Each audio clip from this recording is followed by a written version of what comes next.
Good morning बच्चों। दो चर वाले रैखिक समीकरण पाठ में आगे बढ़ते हैं और आज हम रैखिक समीकरण युग्म की प्रवृत्ति, हल व ग्राफी निरूपण का निर्धारण करेंगे। ठीक है, जैसा कि पिछले लेक्चर में आपको बताया था, दो चर वाले रैखिक समीकरण युग्म क्या होते हैं। a1x plus b1y plus c1 बराबर 0, a2x plus b2y plus c2 बराबर 0। ये दो चर में रैखिक समीकरण युग्म है। ठीक है, जहाँ पे a1, b1, c1, a2, b2, c2 कैसी संख्याएं हैं? वास्तविक संख्याएं हैं। और चर क्या है? वो x और y हैं। अब यहाँ पे जो टॉपिक पढ़ना है वो है रैखिक समीकरण युग्म की प्रवृत्ति, हल व ग्राफी निरूपण का निर्धारण। यानी हमें एक रैखिक समीकरण युग्म दिया है तो उसकी कैसी प्रवृत्ति है, वो संगत है या असंगत। ठीक है, युग्म के हल कितने होंगे और अगर उनको हम ग्राफ उनका प्लॉट करें, जैसा कि आप जानते हैं एक दो चर वाला रैखिक समीकरण युग्म क्या प्रदर्शित करता है, ये एक रेखा प्रदर्शित करता है। तो जो ग्राफ आएगा वो कैसी रेखाएं होंगी।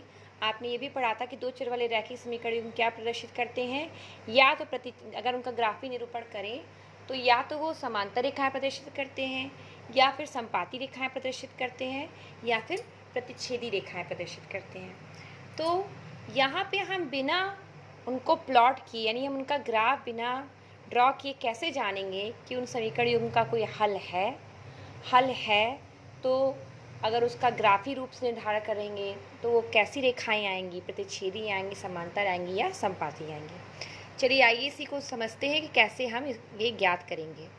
देखिए, इसमें सबसे पहले हम क्या करते हैं, समीकरण युग्म के जो कोफिशिएंट है, एक्स और वाई के जो गुणांक हैं और जो अचर पद है उसको हम छांटते हैं। यहाँ a1 a2 क्या है? x के गुणांक हैं। b1 b2 किसके गुणांक है? y के। और c1 c2 क्या है? वो अचर पद है, यानी वो संख्याएं हैं जो उनके के साथ किसी चर के साथ वो नहीं है।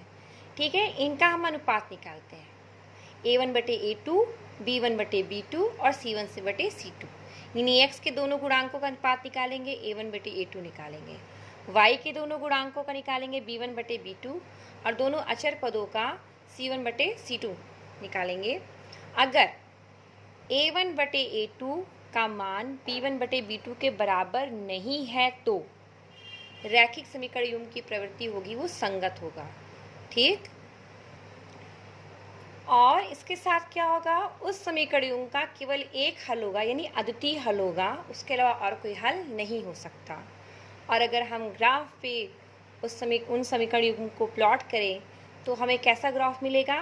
प्रतिच्छेद करती हुई रेखाएं मिलेंगी, यानी एक बिंदु पर काटती हुई रेखाएं प्राप्त होंगी। अब दूसरी कंडीशन है, यदि a1 बटे a2 बराबर b1 बटे b2 बराबर c1 बटे c2 आता है तो युग्म आश्रित संगत होगा। और इस कंडीशन में युग्म के अपरिमित रूप से अनेक हल होंगे। जो समीकरण युग्म दिया है उसके अपरिमित रूप से अनेक हल होंगे। और अगर हम उसको ग्राफ पे प्लॉट करेंगे तो हमें समपाती रेखाएं प्राप्त होंगे। ठीक, तीसरी कंडीशन है, यदि a1 बटे a2 बराबर b1 बटे b2 not equals to c1 बटे c2 है, यानी a1 बटे a2 और b1 बटे b2 का मान आपस से बराबर है लेकिन ये मान c1 बटे c2 के बराबर नहीं है तो समीकरण युग्म असंगत होगा। इस स्थिति में युग्म का कोई भी हल नहीं होगा और ये ग्राफी रूप से क्या प्रदर्शित करेंगे? समांतर रेखाएं प्रदर्शित करेंगे। तो ये मैंने आपको टेबल के द्वारा तीनों चीज़ों को समझा दिया कि किसी दो चर वाले रैखिक समीकरण युग्म की प्रवृत्ति, उसका हल और ग्राफी निर्धारण कैसा होता है। ठीक है, तो इस टेबल को आप अच्छे से लर्न करिए जिससे कि आप आगे सवाल सही से लगा सकें। अब चलिए उदाहरणों की बात करते हैं। पहला उदाहरण है x माइनस 2y बराबर 0, 3x प्लस 4y माइनस 20 बराबर 0। अगर हम यहाँ गुणांकों की बात करें तो पहला समीकरण देखिए, यहाँ पर a1 का मान, a1 बराबर क्या है? 1। x के साथ क्या गुणांक है? 1। a2 बराबर -2, सॉरी ये b1 है, b1 बराबर -2। y का गुणांक क्या है? b1। a1 बराबर 1 हो गया, b1 बराबर -2 हो गया। हमें चिन्ह भी लेना है क्योंकि यहाँ पे जो समीकरण है आपका, वहाँ पे सारे चिन्ह कैसे? प्लस है। तो अगर यहाँ माइनस है तो गुणांक के साथ उस माइनस चिन्ह को भी लेंगे और C1 बराबर जो हो जाएगा वो 0 हो जाएगा, क्योंकि इस समीकरण में जो संख्या, कोई भी संख्या अलग से नहीं दी हुई है। ठीक, अब दूसरे समीकरण की बात करें तो A2 बराबर 3, B2 बराबर 4 और C2 बराबर -20। मैंने कहा है क्योंकि मूल समीकरण में सारे चिन्ह जो होते हैं वो प्लस में होते हैं, तो यहाँ जो भी माइनस होगा उसको आप गुणांक के साथ उस चिन्ह को ले लेंगे। अब आइए इन गुणांकों का अनुपात निकालते हैं। तो A1 बटे A2 बराबर क्या हो जाएगा, 1/3। B1 बटे B2 बराबर -2 बटे 4। तो ये इसका मान कितना आ गया आपके पास, -1/2। 2 से 4 कट गया। और C1 बटे C2 आ गया 0 बटे -20। किसी संख्या से 20 की संख्या से 0 में भाग देने पे मान क्या आता है, हमेशा 0 आता है। तो यहाँ पे मिल गया A1 बटे A2 बराबर 1/3, B1 बटे B2 बराबर -1/2 और C1 बटे C2 बराबर 0। तो यहाँ पे हम देख रहे हैं कि A1 बटे A2 का मान जो है वो B1 बटे B2 के मान के बराबर नहीं है। ठीक है, A1 बटे A2 का मान क्या है, B1 बटे B2 के मान के बराबर नहीं है, क्योंकि A1 बटे A2 का मान कितना है, 1/3, B1 बटे B2 का मान कितना है, -1/2 और C1 बटे C2 का मान है 0। इसलिए ये समीकरण युग्म कैसा होगा, संगत होगा। इसके कितने हल होंगे, अद्वितीय हल होगा, यानी केवल एक हल होगा। और ग्राफी रूप से ये क्या प्रदर्शित करेगा, ये प्रतिच्छेदी रेखाएं होंगी, यानी अपने आप एक दूसरे को ये एक बिंदु पर काटेंगी। ये तीनों विशेषताएं एक ही अनुपात से आपने ज्ञात कर ली।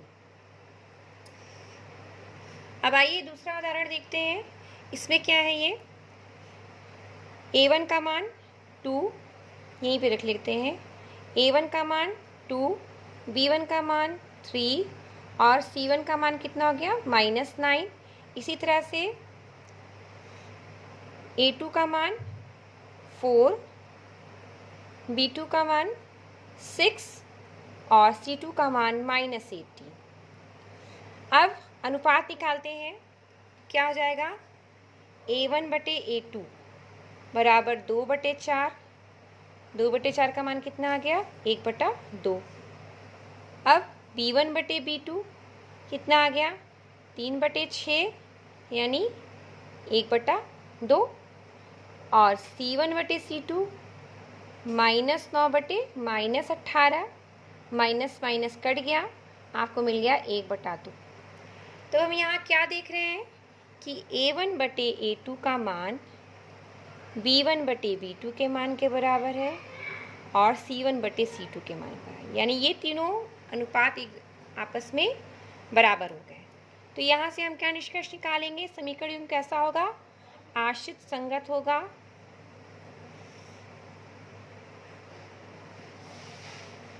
और क्या होगा, इसके कितने हल होंगे, चूंकि रेखाएं क्या अपरिमित रूप से अनेक हल।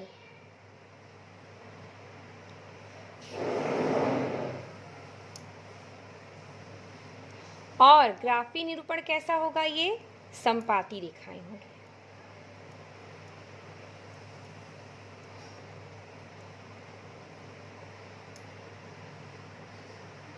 अब देखिए, ये तीसरा उदाहरण है, इसकी प्रवृत्ति का निर्धारण करना है।